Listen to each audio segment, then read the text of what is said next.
Many heroes have fallen in Rado Springs, all of different kinds. Dr. Q came from a public vault, and soon after stumbling upon a ghoul, he became very interested in only one thing: curing this ghoul and curing this world. Those same creatures murdered him on the bridge to Loon. Now Loon, that's another wonder. A rare and fertile land that endured every kind of human misery. Despite their tragedies, Loom always accepted anyone who wandered in through their front gates. One of them being Howard, a man who arrived there from Vault 60. He knew less about the wasteland and more about its secrets. He knew about the night claws lurking in Rado Springs, an experimental weapon created by the Vault 60 command staff. Howard knew, but he abandoned his duty to catch them. He thought he wanted to help Loom, a strange town with an uncommon sense of dignity in the wasteland. See, he had struck a relationship with Sheriff Andrew, but like his colleague Q, Howard eventually crossed paths with those who wanted to eat him. Another hero? Edmund. He discovered an innovative technology created by his father and set out to follow in his footsteps.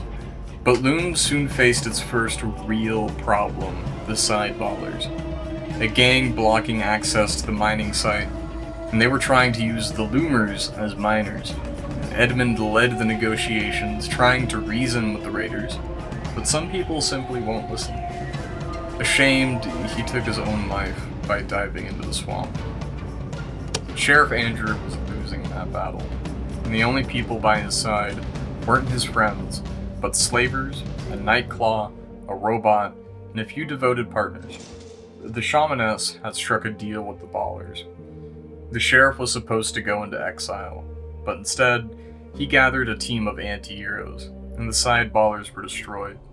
After the battle, Sheriff Andrew disappeared, and Loom soon became lawless. The final hero entered the stage.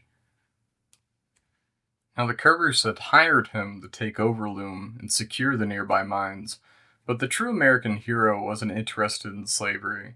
He was more concerned about the Red Menace hiding in the police station, ghoulified Chinese soldiers trapped in an eternal battle.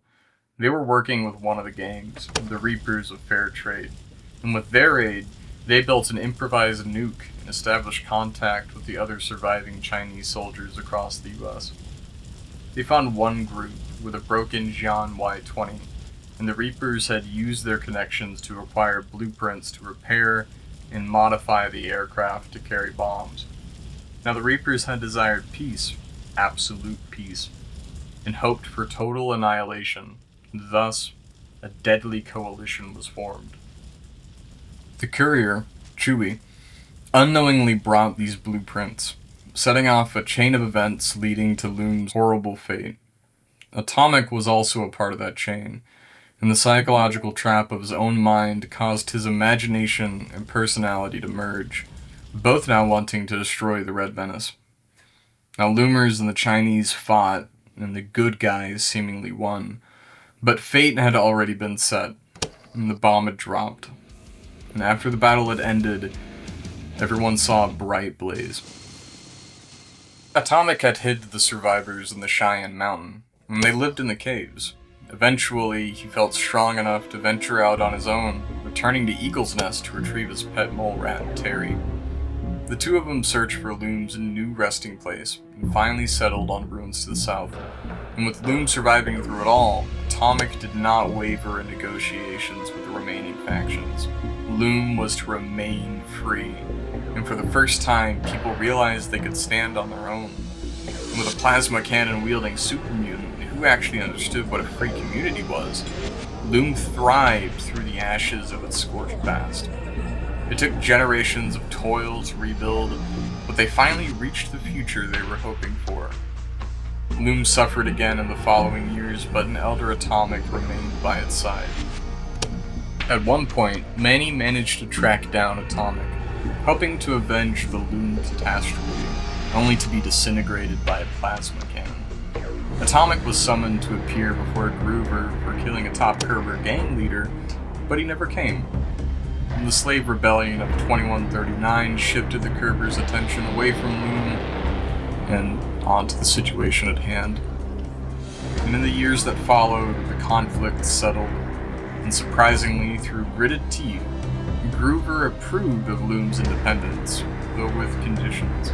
Atomic accepted. With Atomic being still on such good terms with Ina Prime, they spared Loom during the calculator events by wiping all data about the settlement once the Vault signaled a Vault Zero breach, and with great luck, Loom survived the following years as well.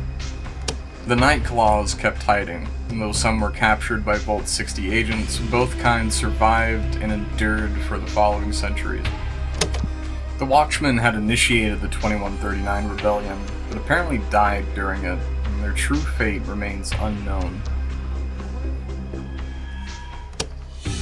After the events of the Calculators' War, Green Heaven and the USD built itself up, and Loom stayed quiet, accepting refugees and runaways to rebuild its population and keep the standard of a free Loom.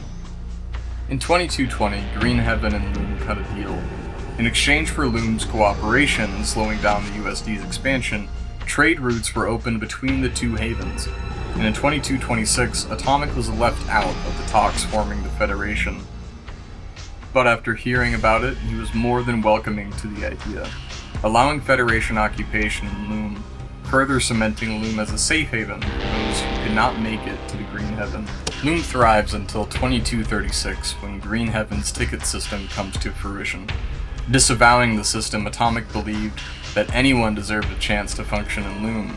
Enslavers wormed their way in, but are quickly uprooted and tossed out of town.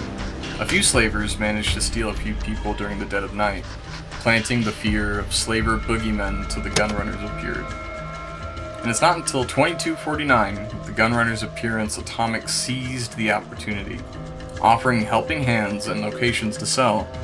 With that, Loom thrived once more, and with Atomic being more than understanding to the capitalistic view of the faction, they were allowed to sell and operate through Loom as they built up their supplies. Its people armed, and thinking they were truly safe for the first time in a long time, Loom thrived. Not even a decade had passed before every radio in town lit up. Talks of ghouls overrunning Rado. The gunrunners that occupied Loom left to help the rest of their faction, leaving Loom without proper trade and a massive influx of migrants. Over the next few months, Loom managed to fortify itself as traders sought refuge. Even slavers begrudgingly gave up their ways in exchange for safety, and with the help of its people, Loom is finally able to avoid the approaching ghoul threat. For now. I don't set the world